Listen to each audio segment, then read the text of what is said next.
Welcome to PM Movie Recaps. Today's pick is a sci-fi and thriller of 2011, Limitless. If you're ready, let's enjoy the video. Eddie Mora is a struggling author in New York. As he fails to get his life in order, his girlfriend Lindy breaks up with him, over his lack of motivation and seriousness toward his life. He meets his ex-wife Melissa's brother Vernon, who asks about his work. When Eddie reveals he has been experiencing some problems in completing his book, Vernon tells him about a drug, NZT, and says it will help him with his creative problems. Upon his question about the drug, Vernon informs that scientists have developed this drug to activate specific receptors in the brain that help improve mental efficiency. Eddie hesitates to take it, but later decides to take it before going back to his apartment. He meets his landlady, who yells at him for not paying in time. As he listens to her, the drug starts to show its effects, and he manages to calm her down. With his improved brain activity, he helps her in completing her law school assignment, and sleeps with her. As he comes back to the apartment, the drug urges him to clean the mess, and make it tidy. He thinks the drug has cleared his mind, about things he wanted to do, and showed him the right path.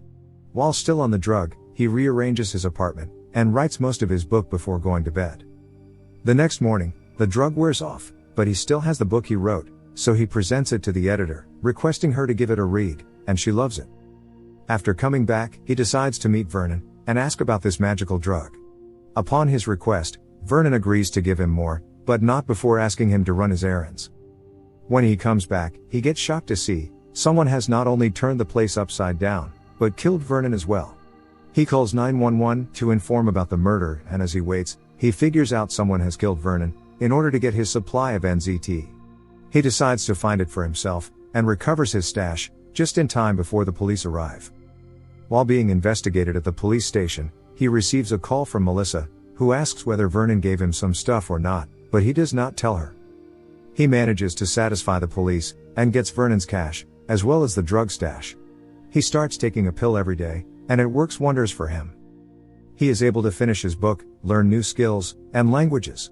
Eddie feels like he has the information about everything, and always impresses people, with all the knowledge he has.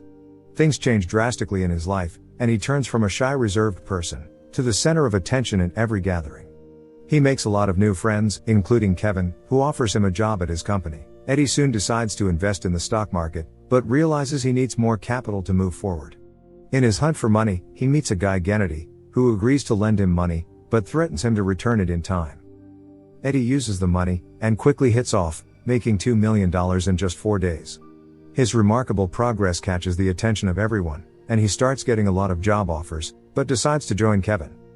While working with him, Kevin informs about a meeting with investment tycoon Carl Van Loon, and asks him to be present there. He meets Lindy again, and impresses her with his new personality, and they get back together. While going out with her, Eddie realizes that a suspicious man has started following him everywhere. In the meeting with Carl, he impresses him with his knowledge, but before moving forward, he asks him to study the possible merger of his company with Hank Atwood's. Eddie gets overwhelmed by Carl's positive response, and thinks it's just the beginning of a lot more projects for him.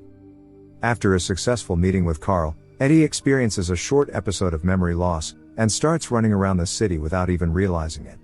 He comes across a group of bullies, but unintentionally remembers all self-defense tips, which he ever heard or watched, and manages to knock them down. He also spends a lot of time at the club, where he meets a woman, and makes out with her. The next day, he wakes up, without remembering any details about the last night, and calls it a time skip which he experienced. Kevin calls him to come over for the meeting with Carl, and he reluctantly agrees, as he is still trying to figure out what happened to him. During the meeting, he hears a TV report about the murder of a woman at a hotel, and recognizes her to be the one he met last night. After failing to concentrate, he comes back to his apartment, thinking whether he killed the woman, but he still has no idea about her. While thinking about his time skip, he receives a call from Melissa, who again asks if Vernon has given him something. She warns him not to take it, because it can be dangerous for him. Realizing that she knows about NZT, Eddie invites her over to talk, and she reluctantly agrees. He goes through Vernon's diary again, and retrieves the contact numbers of his other potential customers. As he calls them one by one, he gets shocked to know that 3 of them are dead, and others are in a very serious condition. He gets worried, but before he can think of anything, the man in the trench coat starts chasing him again, and he barely manages to escape. He meets Melissa at the restaurant, and gets surprised to see her deteriorated health. She mentions the drug, and reveals she also took it, and it did wonders for her, just like it did for Eddie, but then she stopped taking it, and got sick. He gets worried, and starts to panic by saying, he has been taking it a lot. She tries to calm him down, by saying maybe it was a different batch, and they fixed the bugs. He tells her, that he just stopped taking it, but she advises him, to dose it down at first, otherwise, it might have serious side effects on him. He asks, if she knows about the people who make it, but she denies having any information about it. Kennedy comes back, asking for his money, and starts fighting with him. During the argument, he spots the pill in Eddie's hand, and swallows it before leaving. Eddie's condition gets worse. He goes to meet Lindy, who gets worried about his condition, and intends to take him to the hospital, but he refuses to go. He asks about the pill instead, and tells her everything about taking NZT. He asks Lindy to get the pills for him from her apartment, and she agrees. She gets the pill, but the same man starts following her this time. She asks for help from two strangers, but the man stabs both of them, and continues the chase. After finding a safe place to hide, she calls Eddie to inform him about that suspicious man. She gets scared, and can't find a way out, so Eddie advises her to take the pill, because it will help her think through, and she unwillingly takes it, as there is no other way out. The pills start to work, and Lindy outruns him, making it back to her office, where she gives it to Eddie. The next morning, he apologizes to her, for what happened the last night, but she seems worried. She tells him, that she has experienced how the pill works, and it completely changes a person. She rivals when she took it, she did things she could never imagine. She gets concerned about Eddie's health, and asks him to stop taking it. He reveals, he is already planning to get off of it, but not before making a secure future, for him and Lindy. Kennedy comes over again, and asks for the pills again. Eddie gives him some, in order to buy some more time, and hires security for him. He starts working with Carl for the merger, and finds a scientist, asking him to reverse engineer the pill, to make new ones for him. Meanwhile, he learns to manage the dosage, and his eating habits, to minimize the blackout, and other side effects.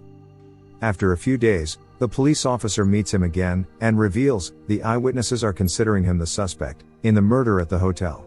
While getting suspicious of him, he starts asking more questions, but Eddie satisfies him. After failing to remember anything about that night, Eddie hires a lawyer, to help him cover up the murder, because he does not want any of his new business partners to know about it. He attends another meeting between the two companies, and helps them finalize the details about the merger. As the meeting ends, both Carl and Eddie spot something is wrong with Atwood, but they cannot figure it out. After the successful deal, Carl offers him a job, to work on long-term projects with him, and he accepts it. Meanwhile, he realizes the adversity of the situation, as someone attacks his hotel room, in order to find NZT, so he decides to move to his penthouse, with improved security. Kennedy meets him, and asks for more NZT, threatening to expose his secret to his colleagues. Atwood does not show up for the next meeting, and his wife informs them about his serious medical condition. As she leaves, Eddie realizes, the man who was following him is actually Atwood's bodyguard, and Atwood was on NZT as well.